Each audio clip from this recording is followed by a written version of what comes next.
எல்லோருக்கும் வணக்கம்.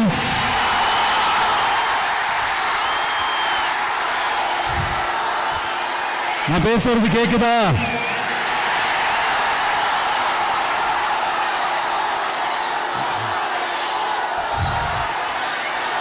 அந்த காலத்துல போருக்கு போறதுக்கு முன்னாடி போர்ல ஜெயிக்கிறதுக்காக குலதெய்வம் கோயிலுக்கு போய் சாமியை கும்பிட்டு தான் போருக்கு போவாங்களாம். அந்த மாதிரி அடுத்த வருஷம் நடக்க போற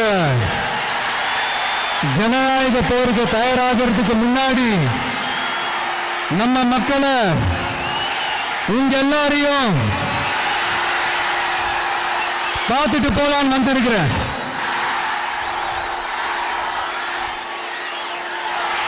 ஒரு சில மண்ணை தொட்டா ரொம்ப நல்லது, சில நல்ல காரியங்களை இந்த இடத்துல இருந்து தொடங்கினா நல்லதுன்ட்டு இந்த பெரியவங்கெல்லாம் சொல்லி நம்ம கேள்விப்பட்டிருப்போம் இல்லையா? அந்த மாதிரி திருச்சியில தொடங்கின எல்லாமே திருப்பு முனைய அமைன்னு சொல்லுவாங்க. அதுக்கு நிறைய எக்ஸாம்பிள்ஸ் இருக்கு. லைக் அறிஞர் அண்ணா அவர்கள் முதல்ல தேர்தலில் நிக்கணும்னு நினைச்சதே திருச்சியில தான். நான் சொல்றது 1956ல. அதுக்கப்புறம் புரட்சி தலைவர் எம்ஜிஆர் அவர்கள் அவருடைய முதல் மாநில மாநாட்டை நடத்துனதும் திருச்சியில தான். நான் சொல்றது 1974ல. அந்த மாதிரி திருச்சிக்குன்னு நிறைய வரலாறுகள் இருக்குது. நம்ம கொள்கை தலைவர் பெரியார் அவர்கள் வாழ்ந்த இடம், மலைக்கோட்டை இருக்கிற இடம்,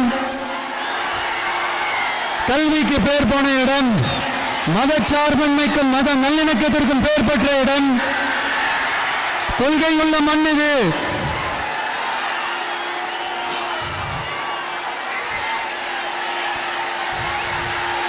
அது மட்டும் இல்ல, இன்னைக்கு உங்க எல்லாரையும் பார்க்கும் போது மனசுக்குள்ள ஒரு பரவசம், ஒரு emotional. Hello hello hello hello hello hello. அது மட்டும் இல்ல, கேக்குதா?